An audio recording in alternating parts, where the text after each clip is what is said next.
So ayun mga paps, konting kaalaman lang tayo, no. So matagal na akong gumagamit ng Maxxis.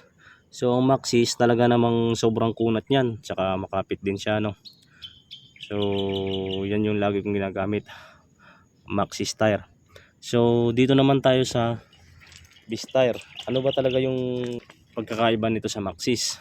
So itong Beast tire ay tinry ko lang kasi ito is medyo mura kumpara doon sa Maxxis. So sa mga naka-Beast tire dyan, ano ba yung experience nyo nung nagagamit nyo yung gulong nyo na Beast tire? Ayan. So hindi pa naman matagal to sa akin, siguro mga ilang months pa lang to sa akin. Pero sa tingin ko goods din naman siya at talagang ginagamit din siya ng mga karamihan, no? So bukod sa budget meal siya, siguro na may goods na goods din siyang gamitin.